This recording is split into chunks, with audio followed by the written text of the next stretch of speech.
Ali Hasan Osama ডিবেটের ব্যাপারে ২০ ও ৮ রাকাত তারাবির ব্যাপারে আপনার মন্তব্য কি? আমাদের সম্মানিত ভাই ব্রাদার রাহুল, আল্লাহ সুবহানাহু ওয়া তাআলা তার ইলমে বারাকা দান করুন।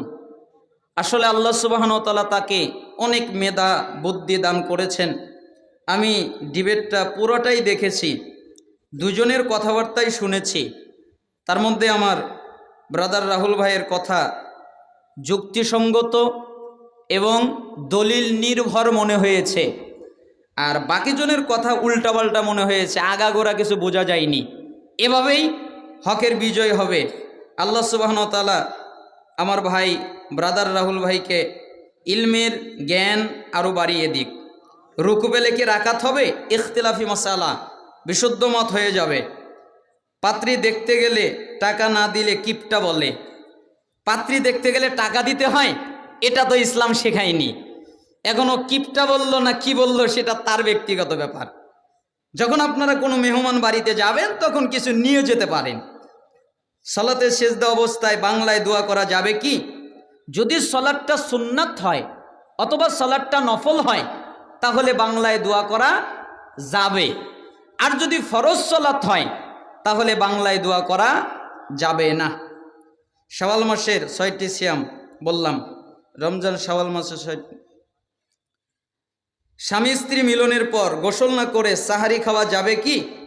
জি, মিলনের পরে পরিষ্কার করে ধুয়ে এরপরে আপনারা খাবার দাবার খেয়ে তারপরে গোসল করে সালাত আদায় করবেন, এতে কোনো অসুবিধা নেই।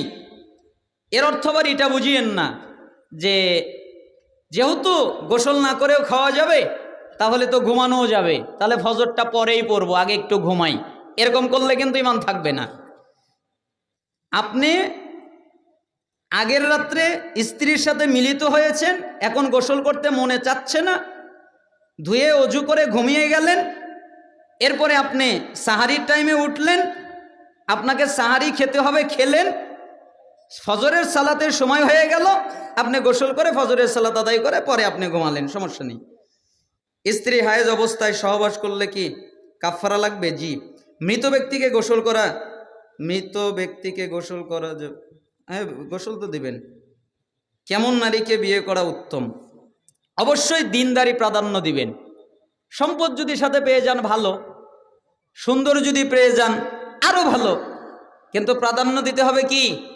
দিনদারি। বংশমর্যাদা যদি ভালো পেয়ে যান তাহলে ভালো, কিন্তু দিনদারি প্রাধান্য দিবেন।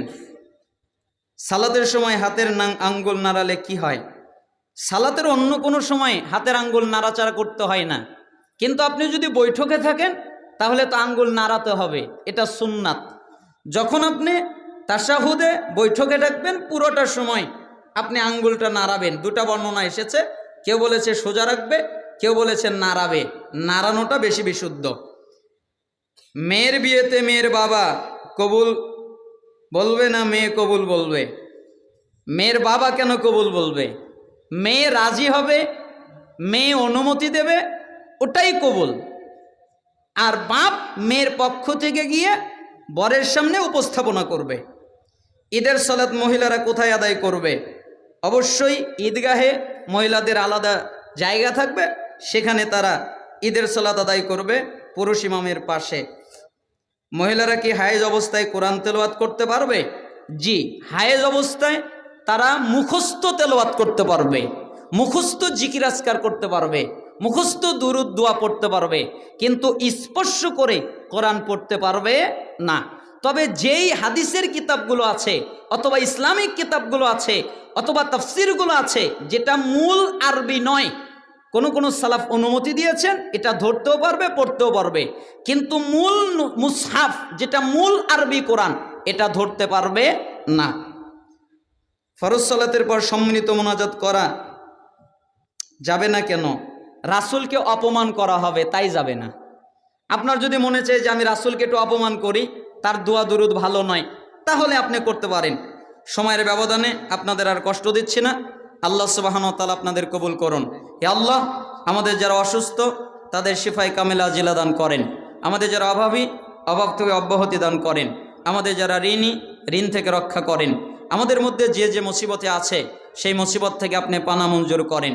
হে আল্লাহ, আপনি আমাদের দুনিয়ায় কল্যাণ দান করেন, আখেরাতে কল্যাণ দিবেন, জাহান্নামের আযাব থেকে রক্ষা করবেন। যুবক ভাইয়েরা অনেক কষ্ট করে এই মাহফিলের আয়োজন করেছেন, তাদের মাহফিলকে আপনি কবুল করে নেন এবং যারা এই প্রোগ্রামের সাথে জড়িত তাদেরকে আপনি কবুল করে নেন। আল্লাহ আমাদের প্রত্যেককে কবুল করে নেন। সুন্নাত নামাজে কোরআনের আয়াতের দোয়া পড়া যাবে কি? জি, সুন্নাত নামাজে পড়া যাবে, ফরজ নামাজে পড়া যাবে না। সিজদা অবস্থায় সুন্নাতে পড়তে পারবে, কোনো সমস্যা নেই। অনেক প্রশ্ন থাক। সুবহান রাব্বিকা রব্বিল ইজ্জাতি আম্মা ইয়াসিফুন ওয়া সালামুন আলাল মুরসালিন আলহামদুলিল্লাহি রাব্বিল আলামিন। আমি আলোচনা শেষ করতে না পারায় দুঃখিত। আল্লাহ তাআলা আপনাদের কবুল করুন। সুবহানাকাল্লাহুম্মা ওয়া বিহামদিক আশহাদু আল্লা ইলাহা ইল্লা আনতা আস্তাগফিরুকা ওয়া আতুবু ইলাইক। আসসালামু আলাইকুম ওয়া রাহমাতুল্লাহি ওয়া বারাকাতুহু।